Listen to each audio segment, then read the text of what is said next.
ചരിത്രത്തിൻ്റെ ഏടുകളിൽ നിന്നും കാലിക പ്രാധാന്യമുള്ള വിഷയങ്ങൾ തിരഞ്ഞെടുത്ത് പൊതുജന സമക്ഷം അവതരിപ്പിക്കുന്ന ഇന്ത്യ അറ്റ് ഹാർട്ട് എന്ന യൂട്യൂബ് ചാനലിലേക്ക് നിങ്ങൾക്ക് ഏവർക്കും സ്വാഗതം. മോഹൻ നിങ്ങളോട് സംസാരിക്കുന്നു. നമ്മളുടെ വിഷയം കാശ്മീർ. ഞാനിതിന് ഇട്ടിരിക്കുന്ന പേര് കാശ്മീരിനെ കണ്ടെത്തൽ 1950. ഭാരതത്തിൽ ചേരുമ്പോൾ ജമ്മു ആൻഡ് കാശ്മീർ എന്ന നാട്ടുരാജ്യത്തിൻ്റെ മൊത്തം വിസ്തീർണം 2,27,000 സ്ക്വയർ കിലോമീറ്റർ ആയിരുന്നു. അതിൻ്റെ എത്ര ഭാഗം ഇന്ന് ഭാരതത്തിൻ്റെ കൈവശമുണ്ട്? കാശ്മീരിൻ്റെ സ്വാതന്ത്ര്യ പ്രസ്ഥാനങ്ങളോട് ആഭിമുഖ്യം പുലർത്തുന്ന പല ബുദ്ധിജീവികളും കേരളത്തിലും ഭാരതത്തിൻ്റെ പല ഭാഗങ്ങളിലുമുണ്ട്. ഇവരുടെ ഈ പിന്തുണയ്ക്ക് എത്രമാത്രം ആത്മാർത്ഥതയുണ്ട്? ഈ രണ്ട് വിഷയങ്ങളാണ് നമ്മൾ ഇവിടെ ചർച്ച ചെയ്യുന്നത്. ഇത് 5ാം ഭാഗമാണ്.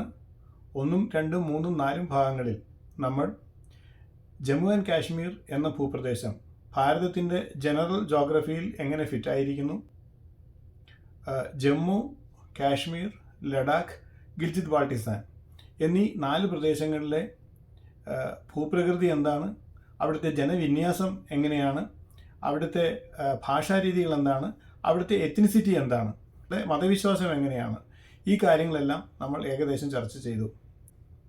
ഇനിയും നമ്മൾ ചരിത്ര പഠനത്തിലേക്ക് കടക്കുകയാണ്. ഇന്ന് ഇവിടെ ചർച്ച ചെയ്യാൻ പോകുന്നത് ജമ്മുവിൻ്റെ ചരിത്രമാണ്. പഞ്ചാബ് സമതലത്തിൽ നിന്നും കാശ്മീരിലേക്കുള്ള യാത്രയിൽ ആദ്യം എത്തുന്നത് ജമ്മു മേഖല. ജമ്മു ആൻഡ് കാശ്മീർ എന്ന നാട്ടുരാജ്യം സ്ഥാപിച്ച ദോഗ്ര രാജവംശത്തിൻ്റെ തലസ്ഥാനമായിരുന്നു. ഇവിടെ ഭരിച്ചിരുന്നത് ദേവ് ഡൈനാസ്റ്റി ആയിരുന്നു. ഈ ദേവ് ഡൈനാസ്റ്റിയുടെ ഭരണം 1808 വരെ തുടരുന്നു. 1808 സിഖ് സാമ്രാജ്യം ഇവരെ കീഴ്പ്പെടുത്തി ദേവ് ഡൈനാസ്റ്റിയെ സിഖ് ഡൈനാസ്റ്റിയുടെ സാമന്തന്മാരാക്കി മാറ്റുന്നു. എന്നാൽ അതിനുശേഷം ഉണ്ടായ ചില ആഭ്യന്തര പ്രശ്നങ്ങളെ തുടർന്ന് സിഖ് സാമ്രാജ്യം 1816 ജമ്മു രാജവംശത്തെ മുഴുവനായി സിഖ് സാമ്രാജ്യത്തിൽ ലയിപ്പിക്കുന്നു. അങ്ങനെ ജമ്മു എന്ന രാജ്യം 1816 സിഖ് സാമ്രാജ്യത്തിൻ്റെ ഭാഗമായി മാറുകയാണ് ചെയ്യുന്നത്. എവിടെ നിന്നാണ് ഈ സിഖ് ഭരണത്തിൻ്റെ ഉദയം? സിഖ് സാമ്രാജ്യത്തിൻ്റെ ഉദയം എങ്ങനെ? 1526 ബാബർ മുഗൾ സാമ്രാജ്യം സ്ഥാപിച്ചു.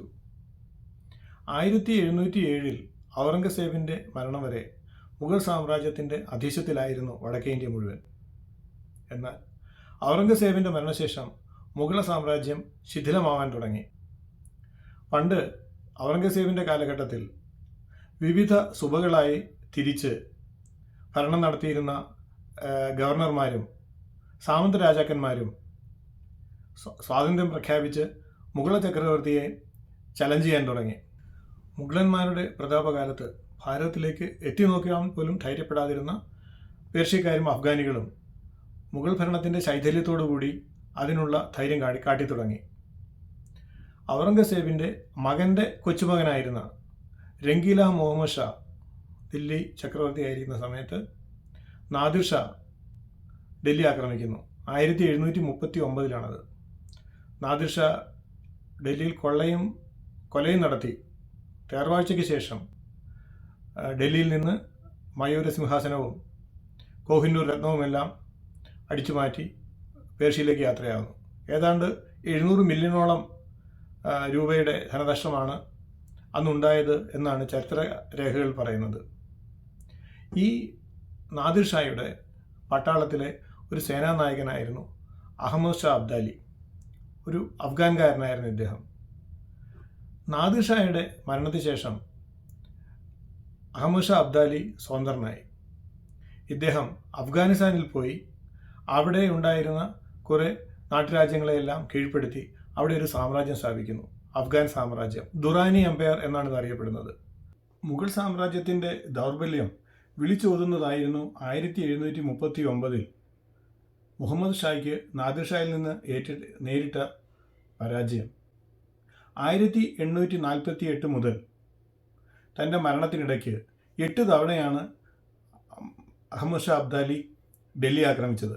1748 നടത്തിയ ആദ്യത്തെ യുദ്ധത്തിൽ അഹമ്മദ് ഷാ അബ്ദാലി പരാജയപ്പെട്ടു. പക്ഷേ പിന്നീട് 1749 തിരിച്ചു വന്ന് പഞ്ചാബ് പിടിച്ചു. ഒരു കോംപ്രമൈസായി മുഗൾ രാജാവ് അതിർത്തിയിലെ കുറേ പ്രദേശങ്ങൾ അഹമ്മദ് ഷാ അബ്ദാലിക്ക് വിട്ടു നൽകി. അഹമ്മദ് ഷാ അബ്ദാലി വീണ്ടും തിരിച്ചു വന്നു. ഈ തവണ 1751-52 കാലഘട്ടങ്ങളിൽ പഞ്ചാബ് മുഴുവനായി കീഴ്പ്പെടുത്തി, കാശ്മീരും കീഴ്പ്പെടുത്തി തിരിച്ചുപോയി. 1757 പിന്നെയും തിരിച്ചു വന്നു. ഡൽഹി കീഴ്പ്പെടുത്തി, ലാഹോറിൽ ഒരു വൈസ്രോയെ നിയമിച്ചു. ഏതാണ്ട് ഇതേ കാലഘട്ടത്തിൽ പൂനെ കേന്ദ്രമാക്കി വളർന്നു തുടങ്ങിയ ഒരു സാമ്രാജ്യമായിരുന്നു മറാഠ സാമ്രാജ്യം. ഛത്രപതി ശിവാജിയുടെ കഥ നാം എല്ലാം കേട്ടിട്ടുണ്ട്. അദ്ദേഹത്തിൻ്റെ നേതൃത്വത്തിൽ തുടങ്ങിയ, പിന്നീട് മധ്യേന്ത്യയിലെയും കിഴക്കൻ ഇന്ത്യയിലെയും പല കൊച്ചു രാജ്യങ്ങളുമായി ചേർന്ന് വളർന്നു വലുതായ ഒരു കോൺഫെഡറസി ആയിരുന്നു മറാഠ സാമ്രാജ്യം. പേഷ്വാകളുടെ നേതൃത്വത്തിൽ അതിശക്തമായ ഒരു ഭരണ സംവിധാനമാണ് മറാത്ത കോൺഫെഡറസി ഉരുത്തിരിച്ചെടുത്തത്. അവരുടെ പട്ടാള വിഭാഗം വളരെ ശക്തമായിരുന്നു. 1760 അവർ ഡൽഹി പിടിക്കുന്നു. പഞ്ചാബിൽ അഹമ്മദ് ഷാ അബ്ദാലി നിയമിച്ചിരുന്ന വൈസ്രോയിയെ അവർ പുറത്താക്കി. പഞ്ചാബിൻ്റെ നിയന്ത്രണവും മറാത്ത കോൺഫെഡറസിയുടെ കയ്യിലേക്ക് മാറി. ഇതറിഞ്ഞ അഹമ്മദ് ഷാ അബ്ദാലി ഒരു വൻ സൈന്യവുമായി മറാത്തകളെ നേരിടുന്നു. അതാണ് മൂന്നാം പാനിപ്പട്ട് യുദ്ധം. മൂന്നാം പാനിപ്പട്ട് യുദ്ധത്തിൽ അഹമ്മദ് ഷാ അബ്ദാലി മറാത്തകളെ പരാജയപ്പെടുത്തുന്നു. പക്ഷേ ഈ പരാജയത്തിന് അഹമ്മദ് ഷാ അബ്ദാലിക്ക് വലിയ വില കൊടുക്കേണ്ടി വന്നു. അഹമ്മദ് ഷാ അബ്ദാലിയുടെ ശക്തി ഏതാണ്ട് കാര്യമായി നശിക്കുന്നതിന് ഈ ഒരു യുദ്ധം അതിന് വഴിവെച്ചു. പട്ടാളത്തിലുണ്ടായ മ്യൂട്ടിന് നിമിത്തം ഇദ്ദേഹത്തിന് തിരിച്ചു പോകേണ്ടി വന്നു. സിഖുകാർക്കും സംഘടിച്ച് ഗറില്ല വാർഫെയറിൽ കൂടി അഹമ്മദ് ഷാ അബ്ദാലിക്ക് തലവേദന ഉണ്ടാക്കാൻ തുടങ്ങി. വീണ്ടും 1764-65 അഹമ്മദ് ഷാ അബ്ദാലി വീണ്ടും സിഖുകാർക്കെതിരെ യുദ്ധം നടത്തുന്നു. അതിൽ അഹമ്മദ് ഷാ അബ്ദാലി പരാജയപ്പെടുന്നു. 1767 നടന്ന മൂന്നാം യുദ്ധത്തിൽ, മൂന്നാമത് സിഖുകാരുമായി നടന്ന യുദ്ധത്തിൽ അഹമ്മദ് ഷാ അബ്ദാലി പരാജയപ്പെടുന്നു. അഫ്ഗാനിസ്ഥാനിലേക്ക് തിരിച്ചു പോകുന്നു. പിന്നീട് ഒരു യുദ്ധത്തിന് അഹമ്മദ് ഷാ അബ്ദാലി മുതിർന്നില്ല. 1772 അഹമ്മദ് ഷാ അബ്ദാലി മരിക്കുന്നു. അതോടുകൂടി ഈ അഫ്ഗാൻ സാമ്രാജ്യം, ദുറാനി എംപയർ, അത് ശിഥിലമാകാൻ തുടങ്ങി. ഇങ്ങനെ ഈ അഹമ്മദ് ഷാ അബ്ദാലിയെ ഭാരതത്തിൽ നിന്ന് നിഷ്കാസനം ചെയ്തുകൊണ്ടാണ് സിഖ് സാമ്രാജ്യത്തിൻ്റെ വളർച്ച. പരസ്പരം മല്ലടിച്ചിരുന്ന നാട്ടുരാജ്യങ്ങളെ ഒരുമിച്ച് ചേർത്ത് രഞ്ജിത് സിംഗ് എന്ന രാജാവാണ് സിഖ് സാമ്രാജ്യം സ്ഥാപിക്കുന്നത്. 1799 മഹാരാജ രഞ്ജിത് സിംഗിൻ്റെ നേതൃത്വത്തിൽ സിഖ് സാമ്രാജ്യം ഖൈബർ ചുരം വരെ എത്തുന്നു. സിന്ധു നദി കടന്നിട്ടുള്ള പ്രദേശങ്ങൾ വരെ സിഖ് സാമ്രാജ്യം വ്യാപിക്കുന്നു. 1808 ആണ് മഹാരാജ രഞ്ജിത് സിംഗ് ജമ്മുവിനെ കീഴ്പ്പെടുത്തുന്നത്. ജമ്മുവിൻ്റെ വീരോചിതമായ ചെറുത്തുനിൽപ്പിൽ പഞ്ചാബുകാരുടെ ശ്രദ്ധ പിടിച്ചു പറ്റിയ ഒരു പോരാളിയായിരുന്നു ഗുലാബ് സിംഗ്. അതിനുശേഷം നമ്മൾ ഗുലാബ് സിംഗിനെ പറ്റി ഒന്നും കേൾക്കുന്നില്ല. ഗുലാബ് സിംഗ് ആക്ച്വലി ജോലി അന്വേഷിച്ച് ലാഹോറിൽ വന്ന് സ്വയം പരിചയപ്പെടുത്തിയപ്പോൾ ഗുലാബ് സിംഗിനെ അറിയാവുന്ന പട്ടാള ജനറൽമാർ ഗുലാബ് സിംഗിൻ്റെ കുതിര പട്ടാളത്തിൻ്റെ മേധാവിയാൽ നിയമിതനാകുന്നു. അതിനുശേഷം സിഖ് സാമ്രാജ്യത്തിൻ്റെ വികസനത്തിൽ നിർണായകമായ സ്വാധീനം ഗുലാബ് സിംഗും ചെയ്യുന്നുണ്ട്. അതുപോലെ തന്നെ 1819 സിഖ് സാമ്രാജ്യം കാശ്മീർ പിടിക്കുമ്പോൾ അതിനുള്ള നിർണായകമായ ഒരു സൈനിക ഇടപെടലും ഗുലാബ് സിംഗ് നടത്തി. ഗുലാബ് സിംഗിൻ്റെ സമരവീര്യത്തിലും കാര്യക്ഷമതയിലും ഇംപ്രസ്ഡായ രാജാ രഞ്ജിത് സിംഗ് 1822 ഗുലാബ് സിംഗിനെ ജമ്മുവിൻ്റെ രാജാവായി വാഴിക്കുന്നു. അങ്ങനെ ഗുലാബ് സിംഗ് ജമ്മു രാജവംശത്തിൻ്റെ രാജാവായി ഒരു കണക്കിൽ പറഞ്ഞാൽ നിയമിതനാകുന്നു. സിഖ് ദർബാറിൽ, അതായത് ലാഹോറിൽ, വളരെ പ്രമുഖ സ്ഥാനമായിരുന്നു ഗുലാബ് സിംഗിനുണ്ടായിരുന്നത്. ഗുലാബ് സിംഗിൻ്റെ 2 സഹോദരന്മാർ കൂടി ഉണ്ടായിരുന്നു, ധ്യാൻ സിംഗും സുജയ് സിംഗും. ഇവരും സിഖ് ദർബാറിൽ പ്രമുഖ സ്ഥാനങ്ങൾ വഹിച്ചിരുന്നു. ഇതിൽ സിഖ് സാമ്രാജ്യത്തിലുള്ള സാമന്ത രാജാക്കന്മാർക്ക് ഇവരോട് വളരെ അസൂയയുണ്ടായിരുന്നു. പക്ഷേ രഞ്ജിത് സിംഗിൻ്റെ ഏറ്റവും വിശ്വസ്തരായ അനുയായികളായിരുന്നുകൊണ്ട് ഇവരുടെ സഹിക്കല്ലാതെ വേറെ നിവൃത്തിയൊന്നും ഉണ്ടായിരുന്നില്ല. ഗുലാബ് സിംഗ് തിരിച്ച് ജമ്മുവിലെത്തി. ജമ്മുവിലെ കാര്യങ്ങൾ മാത്രം ശ്രദ്ധിച്ചാണ് ഗുലാബ് സിംഗ് കഴിഞ്ഞിരുന്നത്. അദ്ദേഹം ലാഹോറിൽ നിന്നിരുന്നില്ല. ഗുലാബ് സിംഗിനെ ജമ്മുവിൻ്റെ രാജാവായി വാഴിച്ചത് രഞ്ജിത് സിംഗിൻ്റെ വളരെ തന്ത്രപരമായൊരു നീക്കമായിരുന്നു. ഒന്ന്, ഗുലാബ് സിംഗ് ദേവ് ഡൈനാസ്റ്റിയിലെ തന്നെ ഒരു രാജകുമാരനായിരുന്നു, ഒരു ലോക്കൽ രാജകുമാരനായിരുന്നു. ഒന്ന്. രണ്ട്, നല്ല യുദ്ധസാമർഥ്യമുള്ള ദോഗ്ര പട്ടാളക്കാരുടെ നേതാവായിരുന്നു ഗുലാബ് സിംഗ്.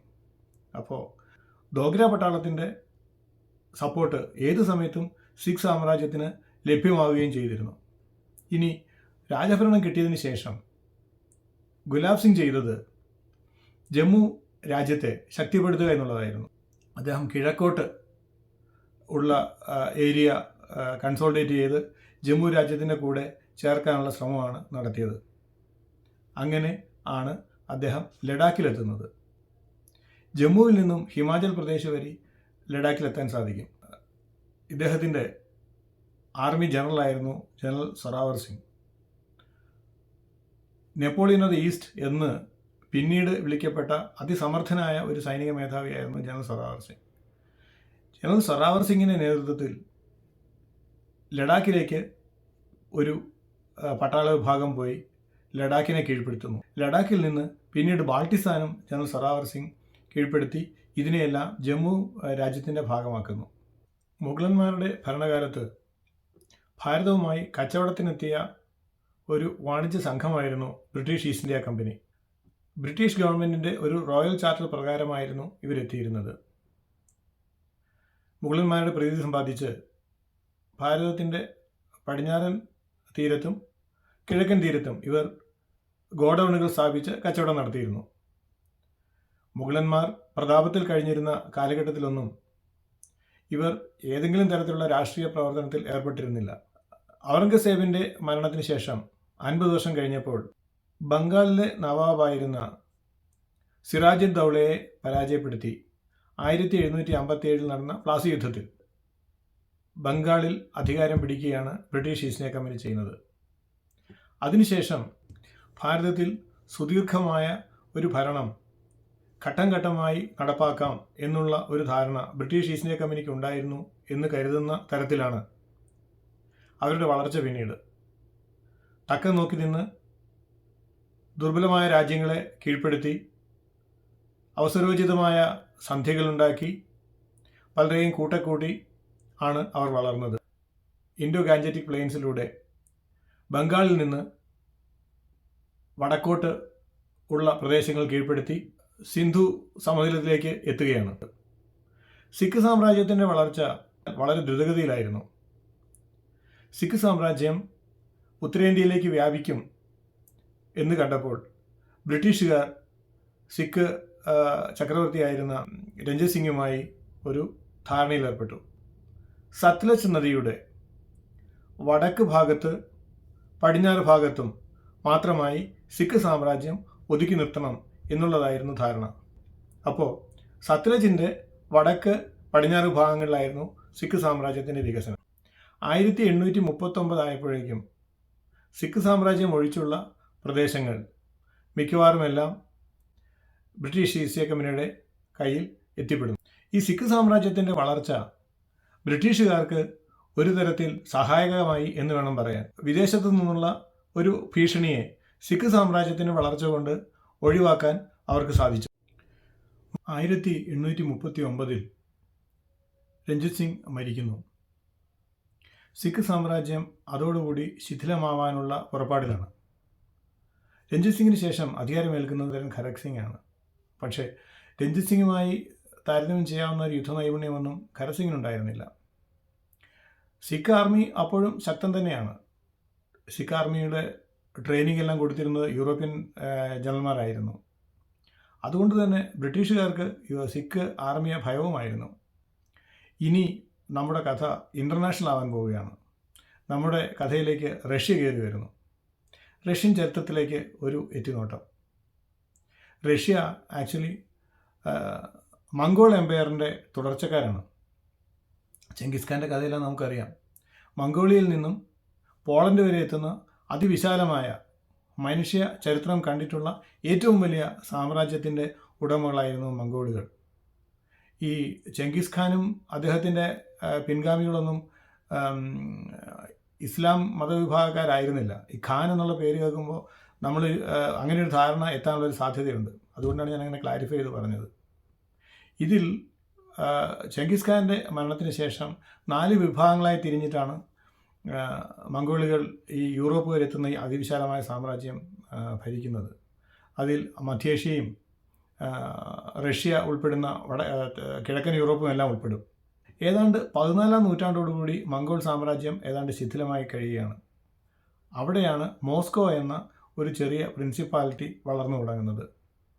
ഈ മംഗോൾ സാമ്രാജ്യം ശിഥിലമായ ഗ്യാപ്പിലാണ് മോസ്കോയുടെ വളർച്ച, റഷ്യൻ സാമ്രാജ്യത്തിൻ്റെ വളർച്ച.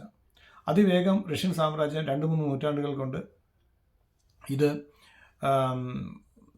പസഫിക് ഓഷ്യൻ വരെ എത്തുന്നു. ചുരുക്കം പറഞ്ഞാൽ അത് അവിടെ വലിയ ജനവാസമൊന്നുമില്ല ആ ഏരിയയിൽ, പക്ഷേ അതിവിശാലമായ ഏരിയ ആണുള്ളത്. അതിനുശേഷം ഇവർ തെക്കോട്ട് വളർന്ന് കോക്കസ് പർവ്വതം കടന്ന് ബ്ലാക്ക് സീ വരെ എത്തുന്നു. പിന്നീട് സെൻട്രൽ ഏഷ്യയിലേക്ക് എത്തുകയാണ്. ഇവർ സെൻട്രൽ ഏഷ്യ കീഴ്പ്പെടുത്തുന്നു. 19-ാം നൂറ്റാണ്ടായപ്പോഴേക്കും സെൻട്രൽ ഏഷ്യ ഇവരുടെ കൈപ്പിടിയിലായി, റഷ്യയുടെ കൈപ്പിടിയിലായി. ഈ റഷ്യൻ സാമ്രാജ്യത്തിൻ്റെ വളർച്ച വളരെ ഭീതിയോടെയാണ് ബ്രിട്ടീഷുകാർ നോക്കിക്കൊണ്ടിരുന്നത്. കാരണം ബ്രിട്ടീഷ് സാമ്രാജ്യത്തിൻ്റെ വളർച്ചയ്ക്ക് അതൊരു വലിയൊരു ഭീഷണി തന്നെയാണെന്ന് ബ്രിട്ടീഷുകാർ മുന്നിൽ കണ്ടു. ഈ റഷ്യൻ സാമ്രാജ്യത്തിൻ്റെ വളർച്ചയ്ക്കൊരു പ്രത്യേകതയുണ്ട്. പറയുന്നത് റഷ്യൻ സാമ്രാജ്യത്തിന് അയൽവക്കക്കാരെ പേടിയാണ്. അപ്പോൾ എന്തു ചെയ്യും? ഇവർ ഈ അയൽവക്കത്തേക്കൂടെ കീഴ്പ്പെടുത്തി തങ്ങളുടെ സാമ്രാജ്യത്തോട് ചേർക്കും. പിന്നെ പേടിക്കേണ്ട കാര്യമില്ല. ഇങ്ങനെയാണ് ഇവരുടെ വളർച്ച. ബ്രിട്ടൻ റഷ്യയുടെ വളർച്ചയെ ഭയപ്പെടുന്നു. റഷ്യ മധ്യേഷ്യയിൽ വന്ന് നിൽക്കുന്നു. ഈ മധ്യേഷ്യയ്ക്കും ബ്രിട്ടീഷ് ഇന്ത്യക്കും ഇടയ്ക്കെടുക്കുന്ന സ്ഥലമാണ് അഫ്ഗാനിസ്ഥാൻ. അഫ്ഗാനിസ്ഥാൻ 1800-കളായപ്പോഴേക്കും ഏതാണ്ട് തകർന്നു തുടങ്ങി എന്ന് നമ്മൾ നേരത്തെ പറഞ്ഞു. ഈ തക്കം നോക്കി അഫ്ഗാനിസ്ഥാൻ കീഴ്പ്പെടുത്താമെന്ന് ബ്രിട്ടൻ വിചാരിച്ചു. കാരണം അഫ്ഗാനിസ്ഥാൻ അല്ലെങ്കിൽ റഷ്യ ആക്രമിച്ചാലോ? അഫ്ഗാനിസ്ഥാൻ കടന്നാൽ പിന്നെ റഷ്യക്ക് ഇന്ത്യയിലേക്ക് വരാനുള്ള ബുദ്ധിമുട്ടൊന്നുമില്ല. അതുകൊണ്ട് അതിന് പ്രിയംപ്റ്റ് ചെയ്യാൻ വേണ്ടി റഷ്യ ഇന്ത്യയിലേക്ക് വരുന്നത് പ്രിയംപ്റ്റ് ചെയ്യാൻ വേണ്ടി അഫ്ഗാനിസ്ഥാൻ ആക്രമിക്കാമെന്ന് ബ്രിട്ടൻ തീരുമാനിച്ചു. 1839 ആയപ്പോഴേക്കും ബ്രിട്ടൻ ഇതിനുള്ള ഒരുക്കങ്ങൾ നീക്കി തുടങ്ങി. അവർ അഫ്ഗാനിസ്ഥാൻ ആക്രമിക്കുന്നു. 1-ാം അഫ്ഗാൻ യുദ്ധം, ആംഗ്ലോ അഫ്ഗാൻ യുദ്ധം. പക്ഷേ ബ്രിട്ടൻ വിചാരിച്ചതിൽ നിന്ന് വളരെ വ്യത്യസ്തമായൊരു സംഭവമാണ് അഫ്ഗാനിസ്ഥാനിൽ നടന്നത്. ആദ്യം ബ്രിട്ടൻ വളരെ കാര്യമായ യുദ്ധമുന്നേറ്റം നടത്തിയെങ്കിലും അതിനുശേഷം അഫ്ഗാൻ സൈന്യം ബ്രിട്ടനെ പരാജയപ്പെടുത്തി. ബ്രിട്ടീഷ് ആർമി ട്രാപ്പിലായി. അവിടെ നിന്ന് രക്ഷപ്പെടാനൊരു വഴിയും ഇല്ല എന്ന് കണ്ടപ്പോൾ ബ്രിട്ടൻ സിഖുകാരുടെ സഹായം ആവശ്യപ്പെട്ടു. സിഖുകാർ ഈ ബ്രിട്ടീഷ് ആർമി അവിടെ നിന്ന് രക്ഷിക്കാൻ വേണ്ടി അയക്കുന്നത് ഗുലാബ് സിംഗിനെയാണ്, ദോഗ്ര പട്ടാളത്തെയാണ് അയക്കുന്നത്. സിഖ് സാമ്രാജ്യത്തിൻ്റെ സാമന്തനാണല്ലോ ഗുലാബ് സിംഗ്. സിഖ് സാമ്രാജ്യത്തിൻ്റെ ആവശ്യം നിരാകരിക്കാൻ സാധ്യമല്ല. ഗുലാബ് സിംഗിൻ്റെ നേതൃത്വത്തിൽ ഒരു സൈന്യ വിഭാഗം കാബൂളിലെത്തി ബ്രിട്ടീഷ് ആർമിയെ അവിടുന്ന് സുരക്ഷിതമായി പുറത്തു കടത്തുന്നു. ആ സമയത്ത് ഗുലാബ് സിംഗിൻ്റെ നേതൃത്വ പാടവവും ദോഗ്ര സൈന്യത്തിൻ്റെ ആയോധന ശേഷിയിലുമെല്ലാം ബ്രിട്ടൻ നേരിട്ട് കണ്ട് ബോധ്യപ്പെട്ട് വളരെ ഇംപ്രസ്ഡായി. അങ്ങനെ ഗുലാബ് സിംഗും ബ്രിട്ടനുമായി നേരിട്ട് ബന്ധപ്പെടാനുള്ള ഒരവസരം ഈ ആംഗ്ലോ അഫ്ഗാൻ വാർ ബ്രിട്ടന് നൽകി. രഞ്ജിത് സിംഗിൻ്റെ മരണത്തിന് ശേഷം അന്തഃഛിദ്രങ്ങൾ കൊണ്ട് സിഖ് സാമ്രാജ്യം വളരെ ദുർബലമായി. പട്ടാള വിഭാഗത്തിൻ്റെ നിയന്ത്രണം സിഖ് സാമ്രാജ്യത്തിൻ്റെ അഡ്മിനിസ്ട്രേറ്റീവ് മെഷീനറിയെ മുഴുവൻ കൺട്രോൾ ചെയ്യും എന്നുള്ള ഒരു സാഹചര്യം വന്നു. ഇത് ബ്രിട്ടീഷുകാരെ ഭയപ്പെടുത്തി. ബ്രിട്ടൻ്റെ സാമ്രാജ്യ വികസനം ആഗ്രഹം പിന്നെയും ശക്തമായിട്ട് നിൽക്കുകയാണ്. ഇവർ 1845 കാലഘട്ടത്തിൽ സിഖ് സാമ്രാജ്യം ആക്രമിക്കാൻ തീരുമാനിച്ചു. ബ്രിട്ടീഷുകാർ സിഖുകാർക്കെതിരെ യുദ്ധത്തിനുള്ള കോപ്പ് കൂട്ടാൻ തുടങ്ങി. ഇതിനു മുന്നോടിയായി ഫിറോസ്പൂരിൽ ഒരു വലിയ ആർമി കൻ്റോൺമെൻറ്റ് സ്ഥാപിച്ചു. ഇതിനെ സിഖ് സാമ്രാജ്യം വളരെ സംശയത്തോടെയാണ് നോക്കിയത്. സിഖ് ആർമി സത്ലജ് കടന്ന് തെക്ക് ഭാഗത്തേക്ക് നീങ്ങി. യുദ്ധമൊന്നും തുടങ്ങിയിരുന്നില്ല. ഇത് ഒരു കാരണമായി കണ്ട് ബ്രിട്ടീഷുകാർ സിഖുകാരുമായി യുദ്ധം പ്രഖ്യാപിച്ചു. ഘോരമായ യുദ്ധം നടക്കുകയാണ്. സിഖ് ആർമി ഒട്ടും മോശമായിരുന്നില്ല.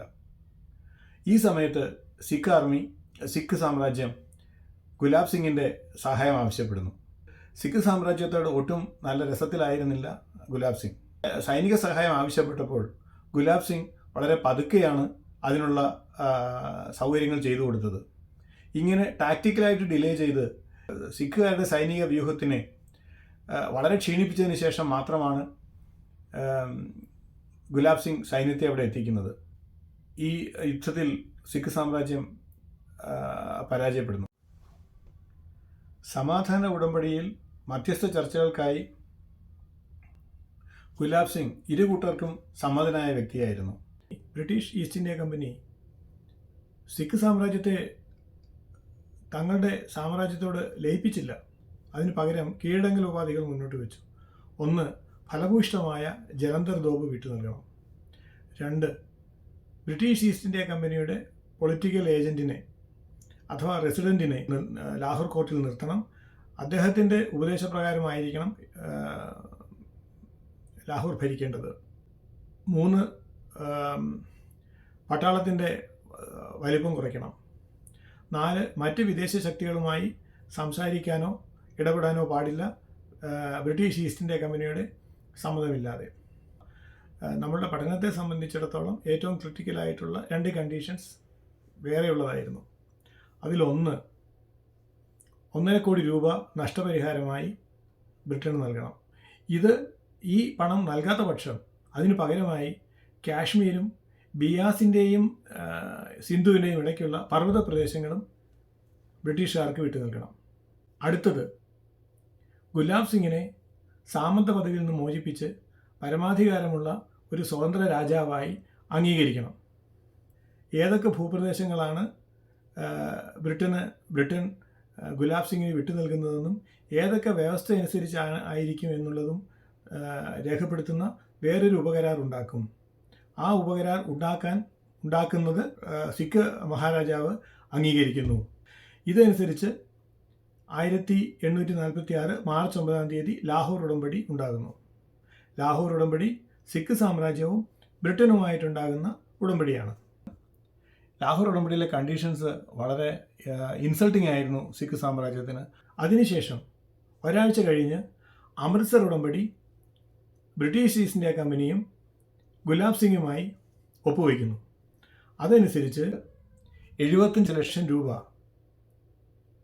ഗുലാബ് സിംഗ് ബ്രിട്ടന് നൽകുകയും അതിനു പകരമായി പർവ്വത പ്രദേശങ്ങളും കാശ്മീരും ഗുലാബ് സിംഗിന് കൈമാറും. ഗുലാബ് സിംഗ് തൻ്റെ കൈവശം നിലവിലുള്ള ജമ്മു രാജ്യത്തോട് കാശ്മീരും ഈ പർവ്വത പ്രദേശങ്ങളും ചേർത്ത് ഒരു പുതിയ രാജ്യം ഉണ്ടാക്കും. ഈ രാജ്യത്തിൻ്റെ മഹാരാജാവായിരിക്കും. ബ്രിട്ടീഷ് ഈസ്റ്റ് ഇന്ത്യ കമ്പനിയുടെ അധീശത്വം അംഗീകരിക്കുന്ന ബ്രിട്ടീഷ് ഈസ്റ്റ് ഇന്ത്യ കമ്പനിയുടെ സാമന്ത രാജാവ് എന്ന നിലയിൽ വർഷം തോറും കപ്പം കൊടുക്കാൻ ഗുലാബ് സിംഗ് ബാധ്യസ്ഥനാണ്. അത് ഒരു കുതിര, 13 പഷ്മിന ആടുകൾ, 3 കാശ്മീരി ഷാളുകൾ എന്നിവയായിരുന്നു. അതുകൂടാതെ ബ്രിട്ടൻ ആവശ്യപ്പെടുമ്പോൾ സൈനിക സേവനം നടത്താൻ ദോഗ്ര പട്ടാളത്തെ വിട്ടുകൊടുക്കാം. മറ്റുള്ള വിദേശ ശക്തികളുമായി നേരിട്ടുള്ള ബ്രിട്ടൻ്റെ അനുവാദമില്ലാതെ മറ്റുള്ള വിദേശ ശക്തികളുമായി നേരിട്ടുള്ള ബന്ധം സ്ഥാപിക്കാൻ ഗുലാബ് സിംഗ് ശ്രമിക്കരുത്. ഇതായിരുന്നു അമൃത്സർ ഉടമ്പടിയിലെ വ്യവസ്ഥകൾ. ടെക്നിക്കലി ബ്രിട്ടീഷുകാരുടെ സാമന്ത രാജാവ് തന്നെയായിരുന്നു ഗുലാബ് സിംഗ്. ഈ എഗ്രിമെൻറ്റിൽ ബ്രിട്ടന് റെസിഡൻറ്റിനെ നിർത്താനുള്ള അനുമതി ഉണ്ടായിരുന്നില്ല. ചുരുക്കത്തിൽ ലാഹോർ എഗ്രിമെൻ്റ് പ്രകാരം ഗുലാബ് സിംഗ് സിഖ് സാമ്രാജ്യത്തിൽ നിന്ന് സ്വതന്ത്രമാകുന്നു. അമൃത്സർ എഗ്രിമെൻ്റ് പ്രകാരം ഗുലാബ് സിംഗ് കാശ്മീരും പർവ്വത പ്രദേശങ്ങളും ചേർന്ന ഒരു ഭൂപ്രദേശം തൻ്റെ കൈവശമുള്ള ജമ്മുവിനോട് ചേർത്ത് ഒരു പുതിയ രാജ്യം ഉണ്ടാക്കാനുള്ള അവസ്ഥയിലും എത്തുന്നു. ഈ രണ്ട് എഗ്രിമെൻറ്റുകളുടെയും നെറ്റ് ഔട്ട്പുട്ടാണ് ജമ്മു ആൻഡ് കാശ്മീർ എന്നുള്ള ഈ പുതിയ നാട്ടുരാജ്യം. 5ാം ഭാഗം ഇവിടെ പൂർണ്ണമാവുകയാണ്. ഇവിടെ എൻ്റെ ഉദ്ദേശം ഈ ജമ്മു ആൻഡ് കാശ്മീരിൻ്റെ ഇപ്പോഴത്തെ അവസ്ഥയുടെ പശ്ചാത്തലം നിങ്ങളിൽ എത്തിക്കുക എന്നുള്ളതാണ്. CBI ഡയറി ഗ്രൂപ്പിൽ സേതുരാമയ്യർ ചെയ്തതുപോലെ ആ സാഹചര്യം ഒന്ന് റീക്രിയേറ്റ് ചെയ്യാൻ ഞാൻ ശ്രമിക്കുന്നു. കേസ് ഡയറിയും ഞാൻ നിങ്ങളുടെ മുമ്പിൽ വയ്ക്കാം. ഇതിൻ്റെ വാദവും പ്രതിവാദവും ജഡ്ജ്മെൻറ്റുമെല്ലാം നിങ്ങൾ തന്നെയാണ് നടത്തേണ്ടത്. കൂടുതൽ വിശദാംശങ്ങൾ അടുത്ത എപ്പിസോഡിൽ. എല്ലാവർക്കും നന്ദി, നമസ്കാരം.